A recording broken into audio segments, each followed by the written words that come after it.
Evangelho de Marcos, capítulo 2, a partir do verso 1.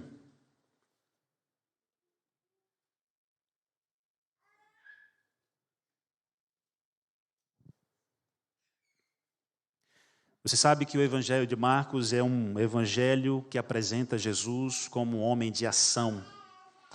Jesus agindo sobre a tempestade, sobre a doença, Jesus realizando milagres. Marcos apresenta Jesus como um homem de ação. E nesta manhã nós iremos estudar um texto muito especial que fala sobre a cura do paralítico de Cafarnaum. Mas antes de lermos a Bíblia, vamos pedir a bênção do Senhor, assim como nós estamos. Nosso Deus e nosso Pai, louvado e exaltado seja o Teu nome, Senhor, pelo privilégio que temos de mais uma vez estarmos com a Tua palavra aberta. A Tua palavra é sempre a mesma, a Bíblia não muda. Mas toda vez que abrimos a Bíblia, toda vez que abrimos a Tua palavra, alguma mudança acontece em nós. Portanto, nesta manhã, Senhor, que o Espírito Santo traga as mudanças necessárias na vida de cada um aqui presente. Que através do poder da Tua palavra, o Senhor fale ao nosso coração, que tenhamos a nossa vida fortalecida ou transformada nesta manhã. Oramos em nome de Jesus. Amém. Marcos capítulo 2, a partir do verso 1. Eu quero cumprimentar também os nossos queridos irmãos e amigos que estão nos acompanhando pela internet. Que Deus abençoe você aonde você estiver e que o Espírito Santo de Deus também alcance o seu coração aí. Amém? Marcos capítulo 2, verso 1, diz assim: Dias depois, entrou Jesus de novo em Cafarnaum e logo correu que ele estava em casa. Muitos afluíram para ali, tantos que nem mesmo junto à porta eles achavam lugar, e anunciava-lhes a palavra. A Bíblia diz que Jesus voltou para a cidade de Cafarnaum. Cafarnaum, por um tempo, foi a base do ministério de Cristo. E parece que o próprio Jesus considerava Cafarnaum como a sua cidade. Jesus, em um momento, ele se ausentou da cidade de Cafarnaum por causa da agitação popular que a sua presença causava. Mas parece que o tempo que Jesus passou fora não foi suficiente para acalmar a multidão. E a Bíblia diz que quando Jesus chega na cidade novamente, a multidão ficou sabendo que Jesus estava ali. E a Bíblia diz que muitos foram até a casa onde Jesus estava para vê-lo e para ouvi-lo falar. Segundo os historiadores, as casas em Cafarnaum não eram grandes, eram pequenas, tinham poucos cômodos, mas as salas eram amplas. Jesus estava na sala, os seus discípulos estavam assentados ao seu redor. Ali também haviam fariseus e doutores da lei que tinham vindo de todas as aldeias vizinhas da Galileia, da Judeia e de Jerusalém. E eles estavam ali para espionar Jesus e buscar novas acusações contra Jesus. Mas ali também haviam pessoas que acreditavam no ministério de Cristo, pessoas fervorosas, mas também estavam ali os curiosos, que ouviram falar sobre Jesus e foram ali apenas por curiosidade. E estavam ali também os incrédulos. Enfim, o Espírito de Profecia vai dizer que havia ali pessoas de todas as nacionalidades. E havia tanta gente que não tinha mais como entrar pela porta da casa. Você consegue imaginar o tanto de pessoas naquele lugar? Certa vez eu estava na Bahia trabalhando todas as nacionalidades e eu recebi a notícia que um irmão da igreja havia falecido, um senhor já de idade, da zona rural, a mais ou menos 15 a 20 quilômetros de distância da cidade. Era o ano de 2021, o ano da pandemia. E eu fui lá, a pedido da família, para fazer uma reflexão e trazer o conforto da palavra de Deus aos familiares. E quando eu cheguei naquele lugar, uma zona rural, a casa bem pequenininha, no meio do nada, do sertão, eu fiquei impressionado com a quantidade de pessoas que estavam naquele local. Uma casa bem pequenininha, muitos carros e muita gente ao redor daquela casa, porque ele era uma pessoa muito querida na igreja e também na sua comunidade. E eu pude ali levar uma mensagem de esperança para os familiares. Mas eu me lembro que os filhos daquele senhor estavam ali. Eles vieram de longe, 20 anos, que não viam o pai. Irmãos que estavam sem se ver há 10, 15 anos. E eu fiquei pensando como a morte tem poder para reunir as pessoas, para unir as pessoas, é ou não é verdade? A morte tem esse poder. Uma pessoa que mora em outro país, perde um ente querido, um familiar, um pai, uma mãe, vai fazer de tudo para poder estar ali, se despedindo do seu pai, ou da sua mãe, ou desse ente querido. A morte tem o poder de reunir um grande número de pessoas, e isso é muito comum lá no Brasil, especialmente no interior, nas cidades pequenas, quando uma pessoa morre e é uma pessoa conhecida, a rua é tomada de pessoas. Mas quando eu olho para essa história, eu vejo uma multidão ali também ao redor desta casa e dentro desta casa. Jesus estava ali. Mas o motivo dessa multidão estar reunida não era a morte. O motivo não era a tristeza. Ali dentro daquela casa estava Jesus, aquele que podia dar a vida. O Espírito de profecia diz que o Espírito de vida pairava sobre aquele lugar.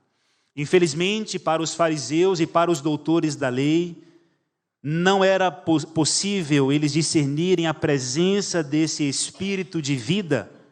Eles não experimentavam nenhum sentimento de necessidade ou de cura. A cura não era para eles. É por isso que Lucas vai dizer que Jesus encheu de bens os famintos e despediu vazios os ricos. Mas naquele lugar estava aquele que podia dar a vida. O Espírito de vida pairava sobre aquela casa. E muitas pessoas estavam ali porque sentiam esse Espírito. E a Bíblia vai dizer então no verso 3 que alguns foram ter com ele, conduzindo um paralítico levado por quantos homens? 4 homens. E eu pergunto para você nesta manhã, quem era este homem que a Bíblia cita ser, ou diz ser, um paralítico? Quem era ele? A partir da informação que a Bíblia nos dá, nós podemos chegar a algumas conclusões. Primeiro, esse homem era o quê? Esse homem era o quê? Um paralítico. Ele tinha uma limitação física. E a partir disso nós podemos entender que esse homem, ele provavelmente vivia isolado, ele vivia sozinho, ele era rejeitado e ele não fazia nenhuma diferença para a sociedade daquela época. Por quê?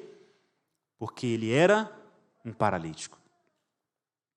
Além disso, esse homem era considerado pela sociedade um grande pecador.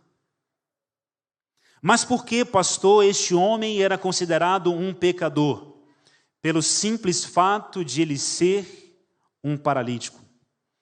Qualquer pessoa que estivesse sofrendo, passando uma provação muito grande, uma doença grave, ou tivesse nascido assim, era considerado um pecador pelo simples fato de estar passando por esta dificuldade, esta doença, esta provação. Esta era a crença da época de Cristo. Era uma falsa ideia uma falsa, podemos dizer, uma falsa crença. E esse homem era considerado um grande pecador.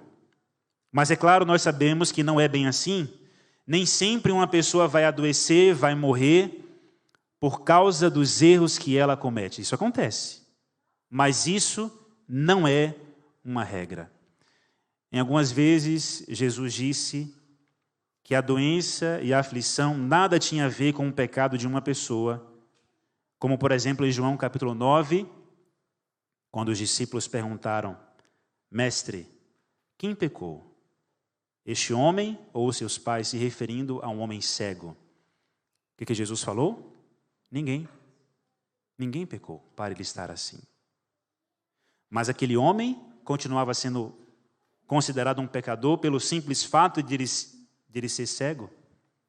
Imagina você passar por uma tragédia, sofrer um acidente ou adquirir uma doença inesperada e estar de cama em sua casa, e um irmão da igreja vai lá fazer uma visita para você e fala assim: irmão, eu vim fazer uma visita para você.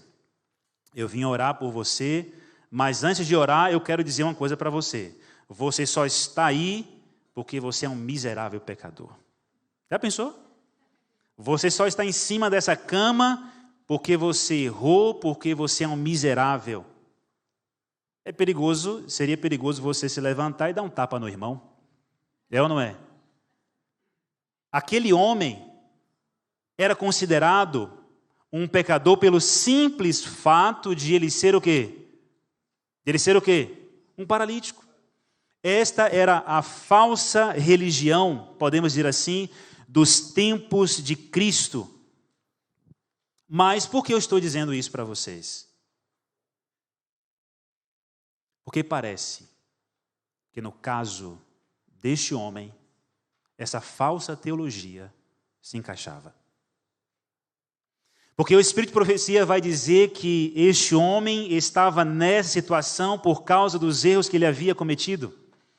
Ellen White diz no livro Desejado de Todas as Nações, na página 161, que a sua doença era resultado de uma vida pecaminosa.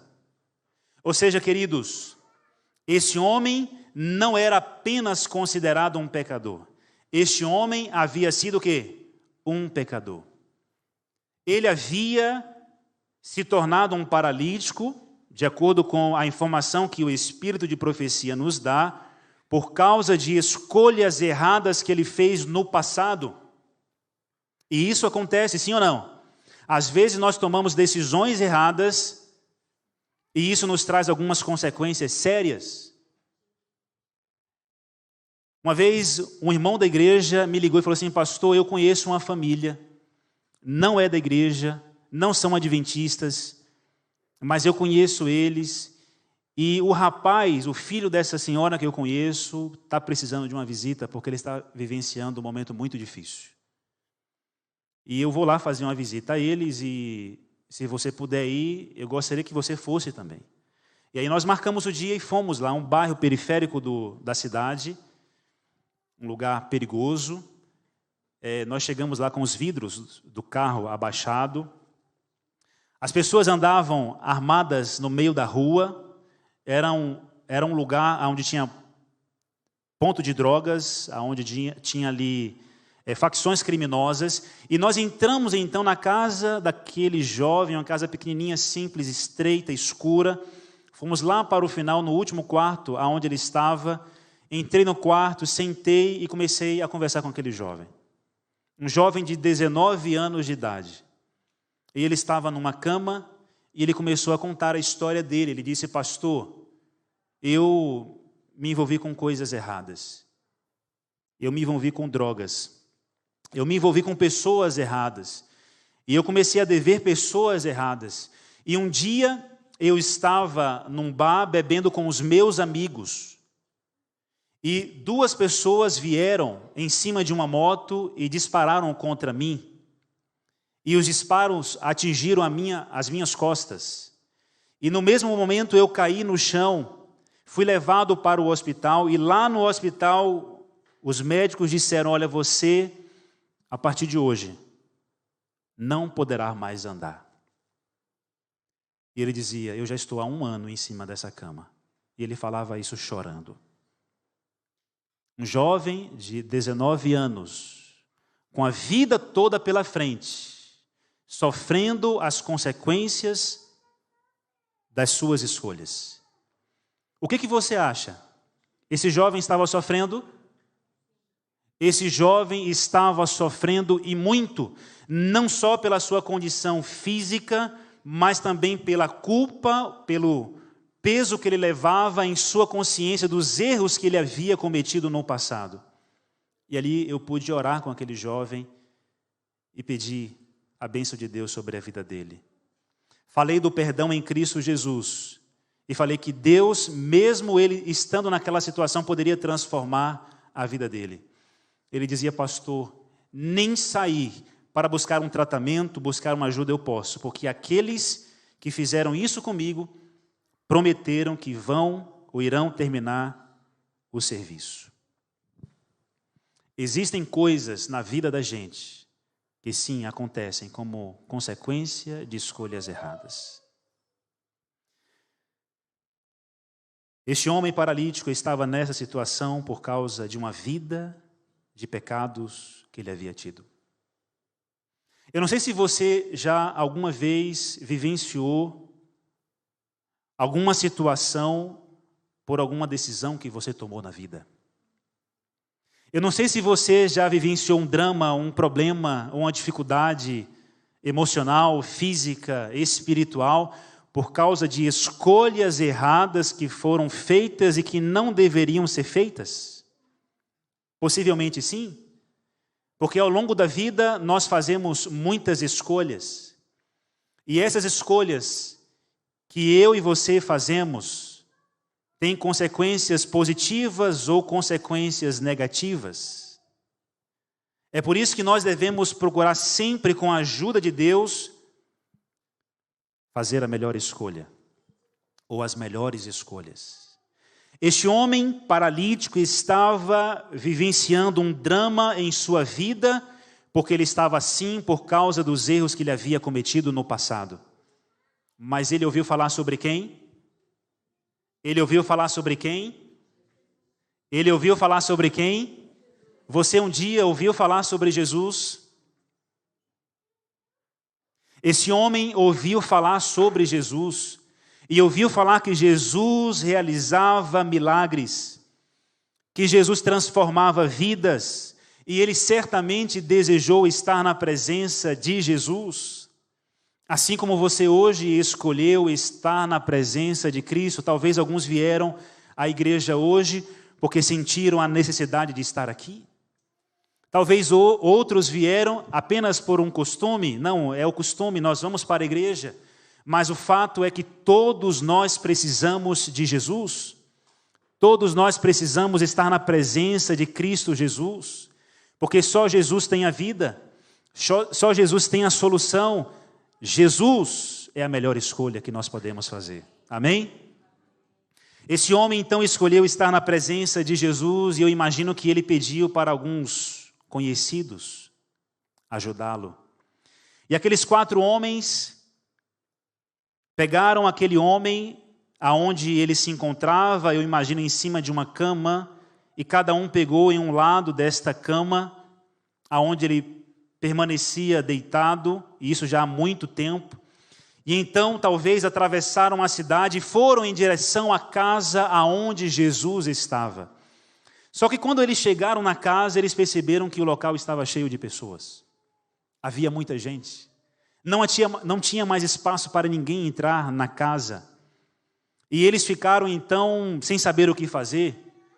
Ellen White vai dizer que no rosto daquele homem já podia se ver o desespero, a angústia, e na sua pele indícios de morte. Esse homem estava assim há muito tempo e ele já estava à beira da morte. Jesus era a sua única saída. Ele precisava chegar até Jesus. Era a chance que ele tinha, mas havia o que ali, queridos? que impedia de ele estar na presença de Cristo? A multidão. Os 4 homens tentaram forçar a passagem em meio à multidão, mas foram impedidos pela multidão. E às vezes é assim também conosco. Nós reconhecemos: eu preciso de Cristo, eu preciso estar na presença de Cristo, eu preciso de Jesus. Mas existem coisas que às vezes nos impedem de estar na presença de Cristo Jesus. E eu preciso perguntar para você: existe alguma coisa em sua vida que tem impedido você de estar na presença de Cristo diariamente, de ter uma experiência mais viva, mais real com Cristo? Talvez a multidão seja uma pessoa, talvez a multidão seja um plano de vida, um projeto de vida, um objetivo. Talvez a multidão seja o trabalho, sejam talvez questões pessoais, emocionais. Existem multidões que às vezes nos impedem de estar na presença de Cristo. Esses homens chegaram à presença aonde Jesus estava e tentaram forçar passagem pela multidão a pedido do próprio paralítico, mas foram impedidos. E a pedido do próprio paralítico, a Bíblia diz, verso 4, que não podendo aproximar-se dele por causa da multidão, descobriram o eirado no ponto correspondente ao em que ele estava, e fazendo uma abertura, baixaram o leito em que jazia o doente. Você consegue imaginar essa cena? Aqueles homens não conseguiam entrar ou passar pela multidão e entrar pela porta, mas, a pedido daquele homem paralítico, eles subiram em cima do telhado e descobriram ali uma parte daquele eirado ou telhado. E eu fico imaginando, queridos, que atitude de fé desses homens. O que eles fizeram para estar na presença de Cristo? O que nós temos feito diante da multidão, das barreiras, das dificuldades, das provações, para vivermos na presença de Cristo Jesus? Você consegue se imaginar fazendo isso? Eu fico imaginando um súbito silêncio se formando naquela sala onde Jesus estava. Quando aquele pobre homem deitado naquele leito, sendo amparado por cordas, começa a ser baixado do teto até a presença de Cristo Jesus. E a Bíblia vai dizer que Jesus, quando olhou para esta cena, ele viu a fé daqueles 4 homens, verso 5, vendo-lhes a fé. Jesus disse ao paralítico: filho, os teus pecados estão perdoados. Vendo-lhes a fé. Nós não conhecemos os nomes desses homens. Eu não conheço as histórias de cada um deles. Mas nós sabemos que esses 4 homens trouxeram aquele pobre homem paralítico nos braços da própria fé. Amém? Vendo-lhes a fé. Vendo-lhes a fé. Jesus disse ao paralítico: filho, os teus pecados estão o quê, irmãos? Os teus pecados estão perdoados. No livro de Mateus, a expressão usada é: filho, tem de bom ânimo. Os teus pecados estão perdoados. No livro Ciência do Bom Viver, é dito que quando Jesus disse isso: filho, tem de bom ânimo, os teus pecados estão perdoados, naquele exato momento ele estava satisfeito. Imagina, continuava deitado no leito, continuava sendo um paralítico, continuava com a sua limitação física, mas é dito que ele estava satisfeito apenas com o perdão que Jesus ofereceu para ele. Por quê? Porque a sua maior necessidade era da cura espiritual. Ele carregava em seus ombros o peso dos pecados que ele havia cometido lá no passado. A sua maior necessidade era ser curado espiritualmente. É dito que naquele momento ele já estava disposto a viver a sua vida, vivendo ou morrendo, mas fazendo a vontade de Deus. Esse homem estava extremamente angustiado, queridos. O coração dele estava arrasado pela culpa que ele levava durante a sua vida. E qual foi a primeira coisa que Jesus ofereceu? A cura física ou a cura espiritual? O que Jesus ofereceu em primeiro lugar para este homem? O perdão ou a cura física? O perdão. Filho, os teus pecados estão perdoados. Eu me lembro, alguns anos atrás, no primeiro ano do meu ministério, uma irmã da igreja bastante missionária, que dava estudos bíblicos, ela falou assim para mim: pastor, eu tenho uma amiga. Essa minha amiga é uma professora aposentada. Eu já dei estudo bíblico para ela, só que ela não tomou a decisão pelo batismo. E ela está doente, ela está com câncer. E os médicos já disseram que não tem jeito, que ela vai morrer. E eu queria ir até ela fazer uma visita. E queria que você fosse também para fazer um apelo para que ela tome a decisão pelo batismo, se entregar a Cristo. E nós marcamos um dia, uma sexta-feira à noite, convidamos um grupo da igreja, um pequeno grupo, e fomos naquele povoado chamado Povoado de Boa Vista. Estrada de chão, escuro, um povoado bem pequenininho. E então chegamos na casa da Edileuza, essa professora. Sentamos ali na sala da casa dela, uma casa bem pequenininha também. Esperamos ela vir, ela estava se arrumando, ela sentou também e começamos a conversar. Abri a Bíblia e estudamos esse texto. E eu falei assim: Edileuza, eu vim aqui para dizer para você que Deus pode realizar um milagre na sua vida. Deus pode curar você desta enfermidade. Ela não sabia que o caso dela não tinha solução. Mas os filhos que moravam longe já estavam ali. Porque sabia que a mãe não tinha muitos dias de vida. E eu falei para ela assim: olha, Deus pode realizar um milagre em sua vida. Deus pode curar o seu câncer. Você acredita nisso? Ela disse: eu creio. E eu disse: mas eu tenho algo a mais para falar para você. O maior milagre que Deus quer realizar em sua vida não é o milagre físico, é o milagre espiritual.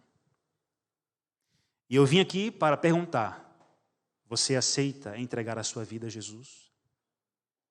Você aceita entregar o teu coração a Cristo? Aquele que morreu por você, que entregou a vida por você.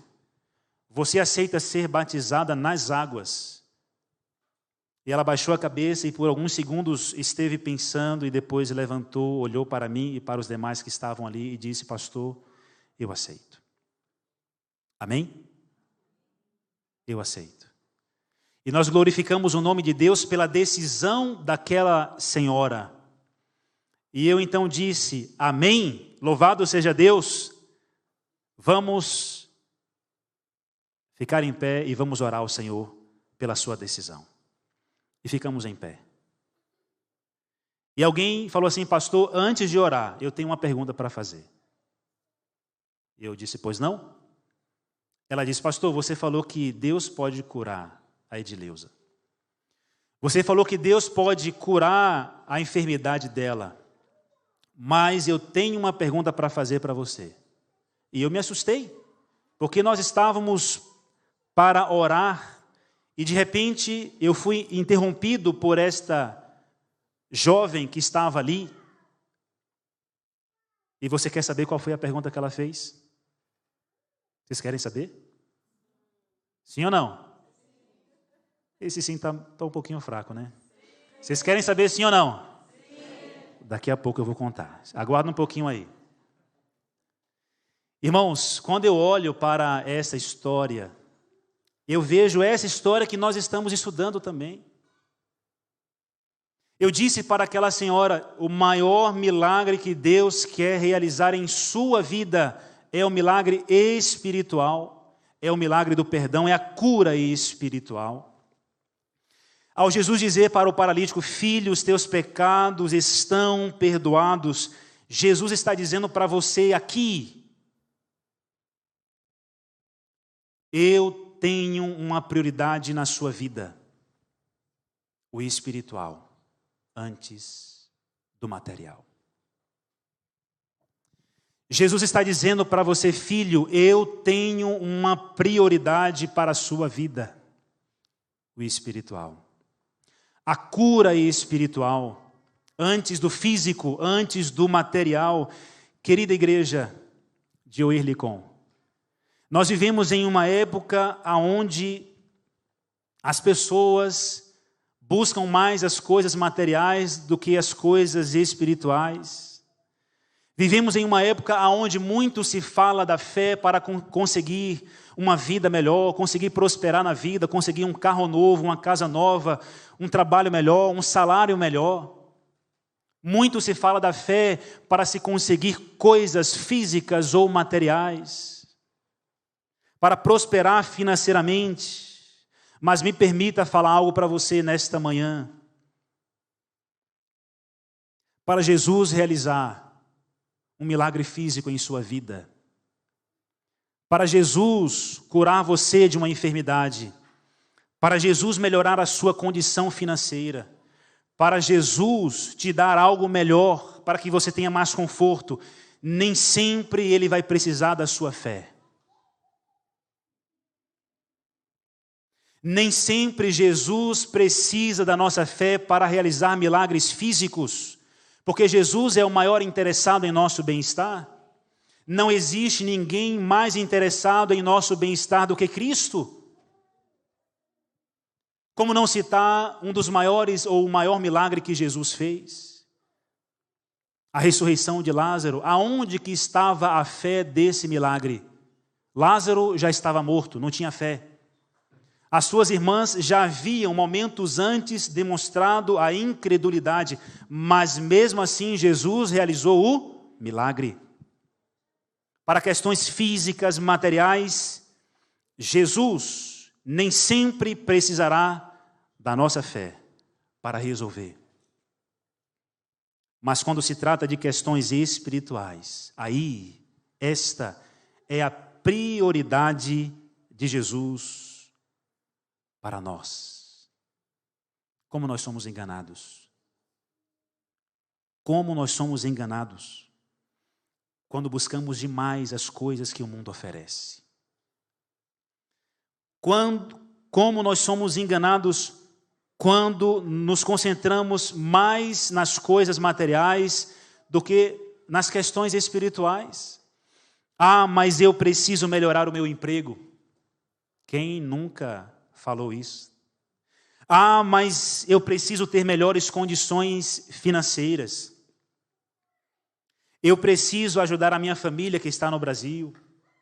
Eu preciso preparar a minha aposentadoria. Eu preciso ter uma casa melhor. Tudo isso é importante, sim ou não, irmãos? Sim, e você deve buscar e você deve pedir a Deus que abençoe a sua vida. Mas o mais importante tem a ver com a questão espiritual.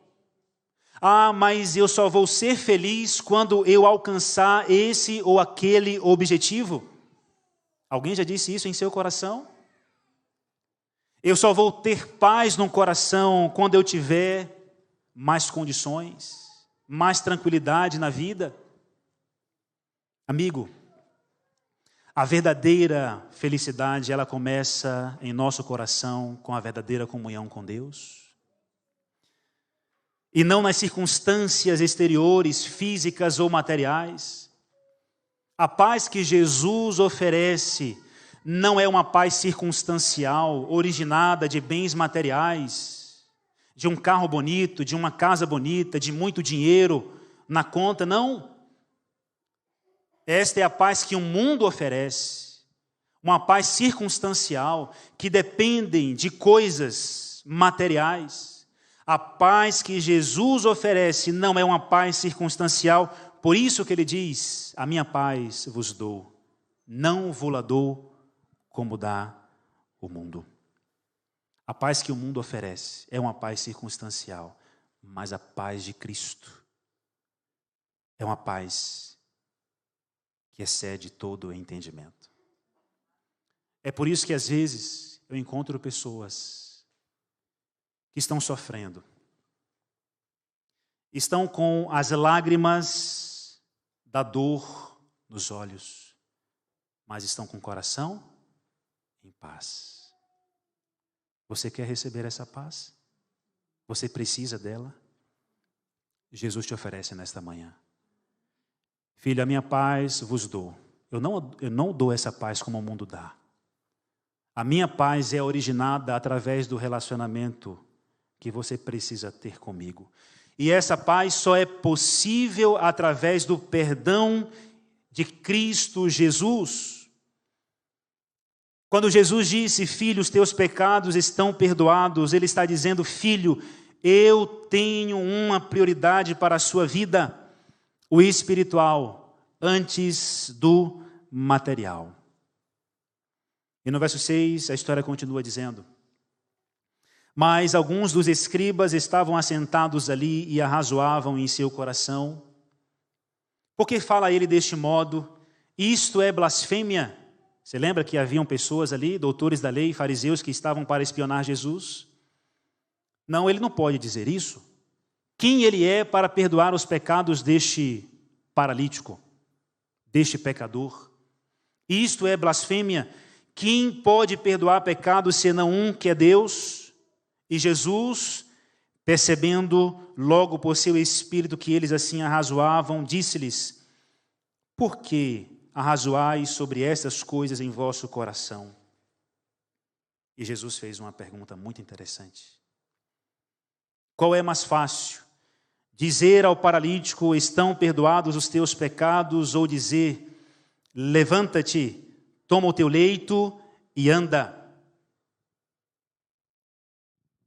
O que seria mais fácil para Jesus fazer? Curar ou perdoar?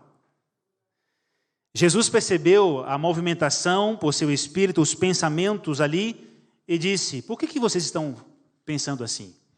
Deixa eu fazer uma pergunta para vocês, o que é mais fácil? Dizer ao paralítico, perdoados estão os teus pecados, ou dizer, levanta-te, toma o teu leito e anda? Jesus de vez em quando traz umas perguntas assim, interessantes, né? Muitas vezes ele fez isso. O que seria mais fácil para Jesus fazer, na sua opinião? Curar ou perdoar? O que seria mais fácil para você fazer? Curar uma pessoa ou perdoar ela? O que seria mais fácil? Nenhum dos dois? Bem, a cura viria de Deus, né? Se você fala assim, em nome de Jesus, você está curado, esse poder viria de quem? De Deus. Então nós não temos poder. E o perdão, quem pode oferecer é somente Cristo, a não ser que seja uma ofensa pessoal e você diz, eu perdoo você pelo que você fez. É ou não é? Mas se tratando do perdão, desse perdão, do contexto desta mensagem, só Cristo. E a cura também viria só de Cristo. As duas coisas para nós seriam impossíveis. Agora, e para Jesus, o que seria mais fácil Jesus fazer? Curar ou perdoar? O que vocês acham?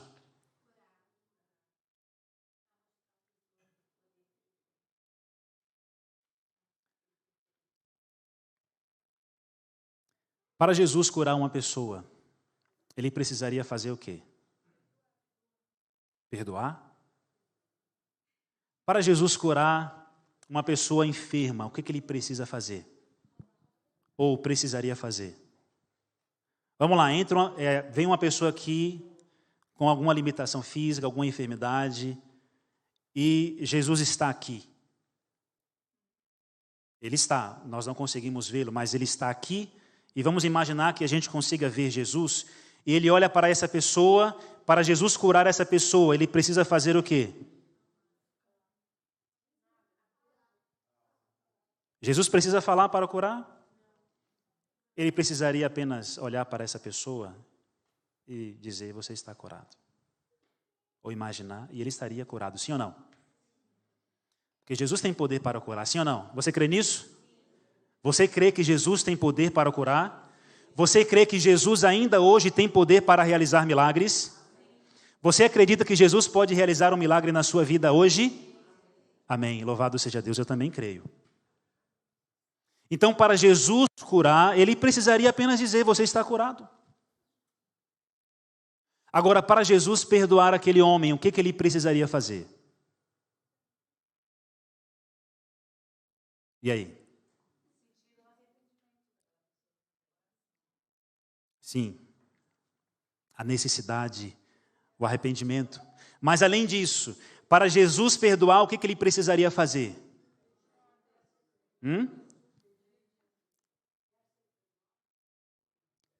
Para Jesus perdoar você, o que ele precisou fazer?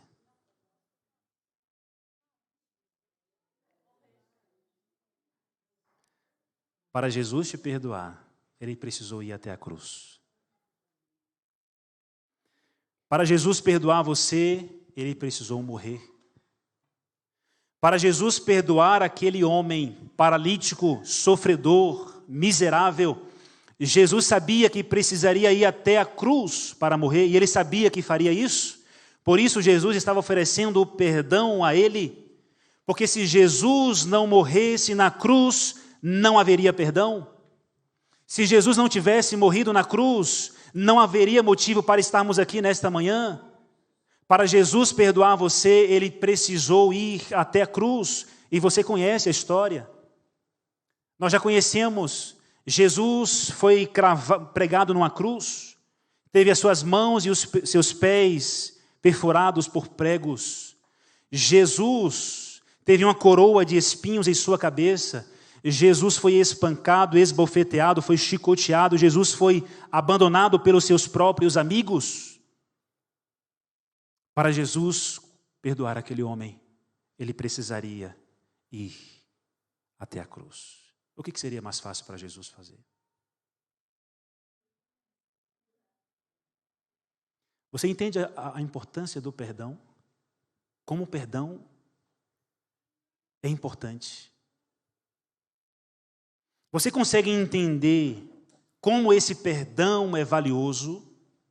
Esse perdão que é oferecido a você, meu querido amigo, irmão, jovem, nesta manhã, só é possível por causa do sofrimento de Cristo na cruz do Calvário. Nesta manhã, existe alguém aqui que estava precisando ouvir que Jesus tem poder para perdoar pecados. Tem pessoas que sofrem na vida durante anos, por causa de erros cometidos no passado. Talvez eu esteja falando para alguém aí, que está acompanhando esta mensagem através do YouTube, que ainda hoje sofre com o peso da culpa que leva sobre os seus ombros de erros que foram cometidos no passado. Eu quero dizer para você nessa manhã, com o poder que há na palavra de Deus, que Jesus te oferece o perdão. Você não precisa carregar esse cálice amargo durante toda a sua vida.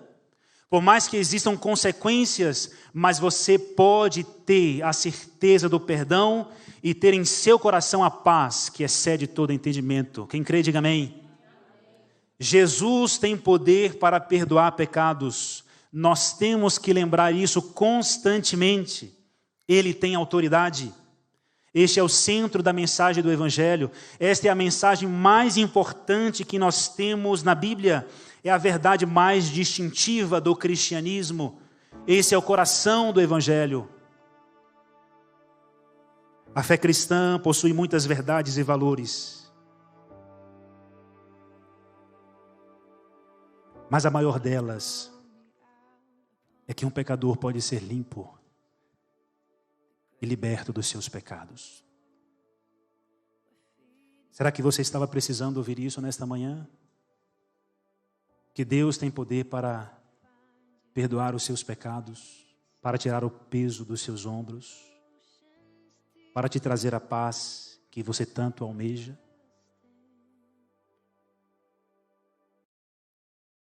Será que existe alguém aqui nesta manhã que ainda está sofrendo com a culpa? Um pecado no qual você está convivendo e você não tem encontrado paz de espírito. Você não tem encontrado tranquilidade.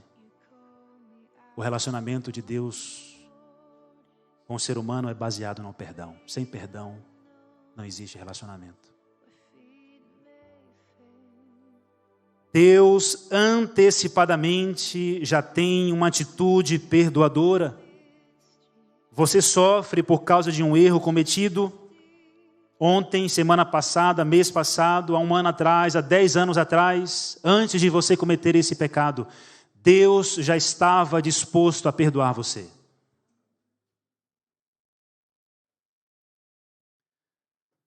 Aquela jovem perguntou, pastor,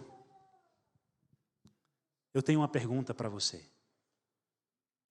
Você disse que Deus pode curar a enfermidade da Edileuza, mas Deus pode curar uma jovem que está grávida e que a sua bebê está com má formação e que os médicos já disseram que vai nascer e vai morrer? E eu tomei um susto com essa pergunta, eu não esperava. E ela disse, pastor, pode ou não pode? E o que você responderia? Sim ou não? O que você responderia? Se eu descer aqui, a câmera pega? O que você responderia? Sim ou não? Mas às vezes a resposta é automática.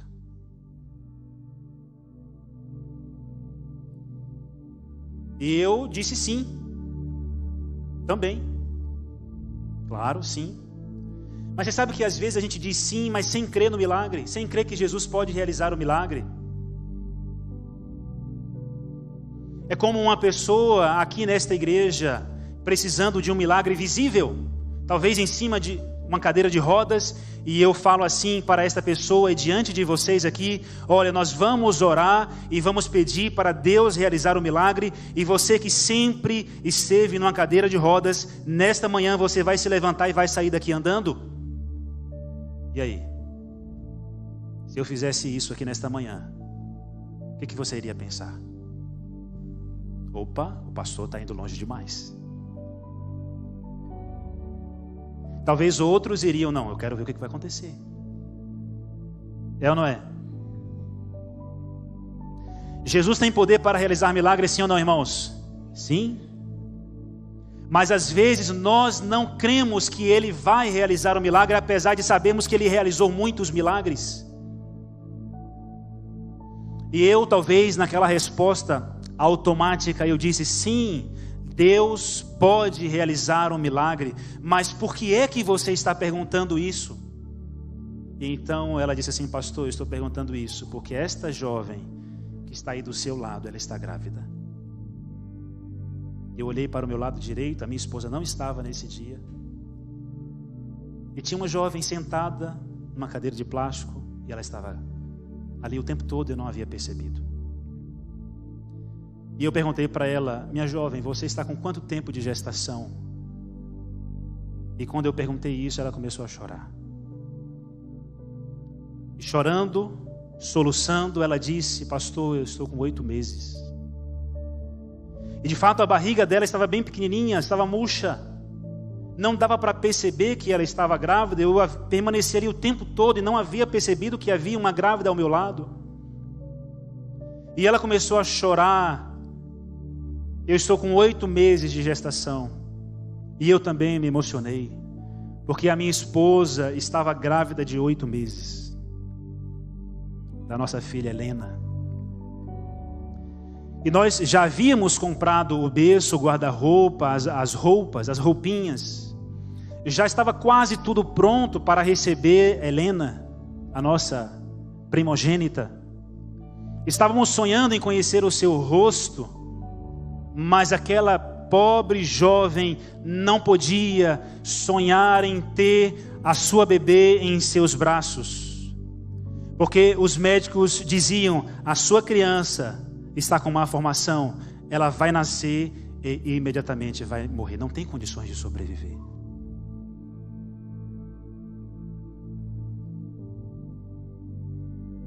E alguém disse: pastor, eles já mandaram fazer o caixão da criança. Caixãozinho, bem pequenininho. Pastor, ela comprou apenas uma peça de roupa, para que quando a criança nascesse, pudesse vestir e enterrar.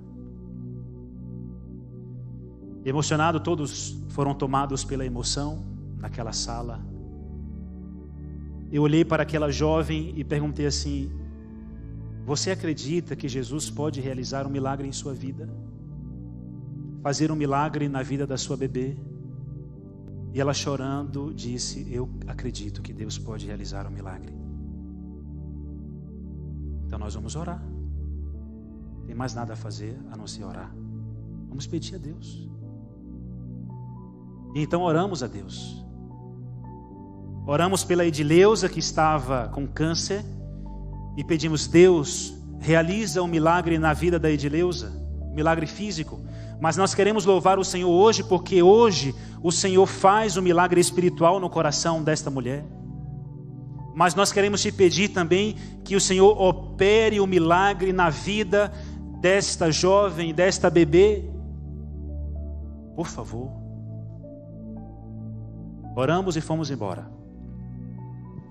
Os dias se passaram, eu voltei lá em poucos dias para visitar aquela senhora, mas ela já havia piorado muito, já estava em cima de uma cama.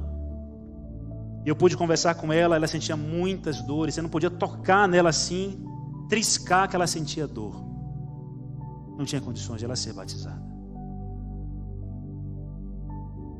Mas levamos ali a certeza da salvação em Cristo Jesus, porque ela entregou o coração a Cristo.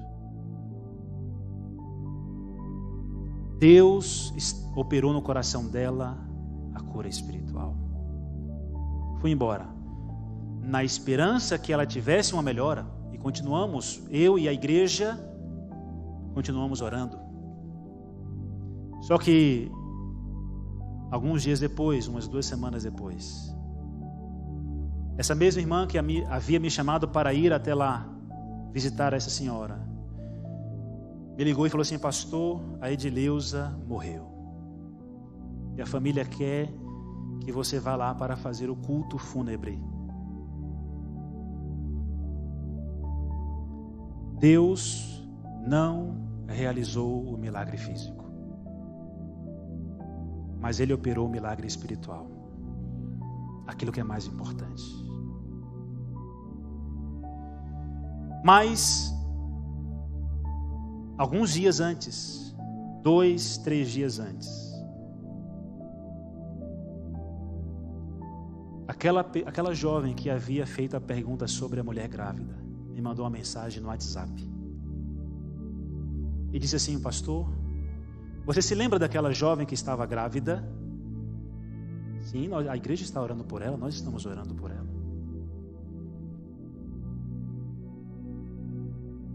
O bebê nasceu hoje, pastor. Ela me mandou uma foto da criança. E quando eu olhei para a foto, tomei um susto, porque era uma criança completamente normal, perfeita. E ela escreveu assim: pastor, Deus fez um milagre, a criança nasceu perfeita. Amém? E no dia em que eu fui fazer o culto ali na casa da Edileuza, junto com a família, eu saí depois do culto e passei na casa desta jovem que havia ganhado a sua bebê e que já estava em casa.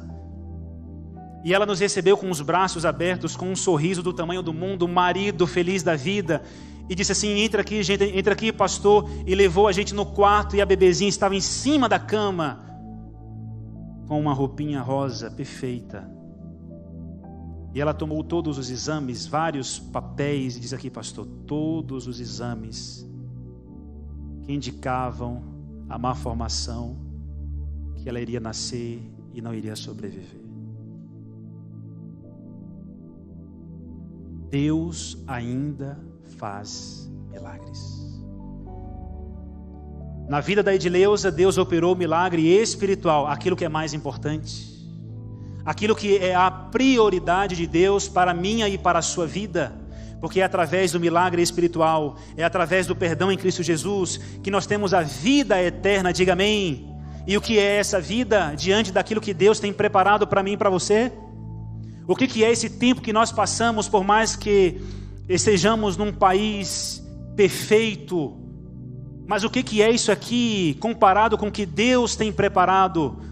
O que é 80, 70, 90 anos diante da eternidade que Deus tem reservado para os seus filhos? Mas eu contei essa história para você para mostrar que Deus ainda faz milagres físicos, que Deus ainda realiza milagres. E nesta manhã talvez haja alguém aqui que esteja precisando de um milagre. Eu não conheço você, estou conhecendo você hoje, mas eu sei que aí no teu coração existem muitas necessidades. Você não é diferente de mim. Todos nós fomos criados por Deus e vivemos em um mundo de decepções, de desilusões, de desânimo.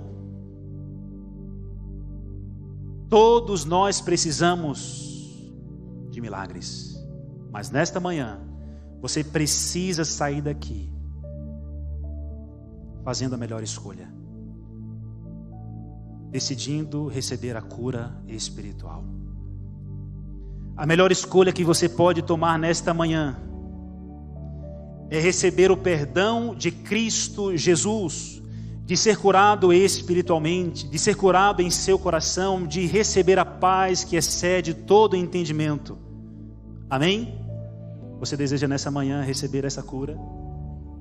Quer receber a cura espiritual?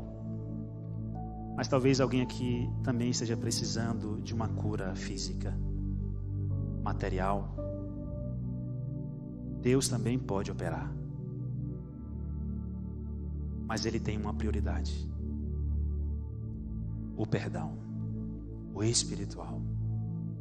Esta é a prioridade de Cristo. Eu quero fazer uma oração. Eu não sei se vai ter algum louvor no final, mas eu quero uma música especial. Nós vamos ouvir então esse louvor, este último louvor. E durante este louvor, queremos ouvir, que na verdade é o encerramento da mensagem. Aqueles que precisam de um milagre nessa manhã, seja espiritual, seja físico, durante o louvor, no momento que você quiser, você deve se colocar em pé diante de Deus, porque o nosso Deus é o maior interessado em atender as nossas necessidades. Mas o mais importante que Ele quer fazer é a cura espiritual. Busque em primeiro lugar o reino de Deus, e as demais coisas vos serão acrescentadas. Não se glorie o sábio na sua sabedoria, nem o forte na sua força, mas o que se gloriar, glorie-se nisto, em me conhecer e saber que eu sou o Senhor. A coisa mais importante da vida é conhecer a Deus. O conhecimento mais importante que eu e você podemos adquirir é o de Deus.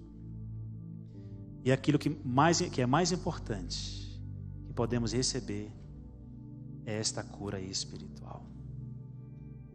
Que nesse momento eu e você possamos ter uma renovação da nossa vida espiritual. Que nesta manhã possamos sair daqui, deste lugar de adoração, com a certeza do perdão em Cristo Jesus e com a paz que excede todo entendimento.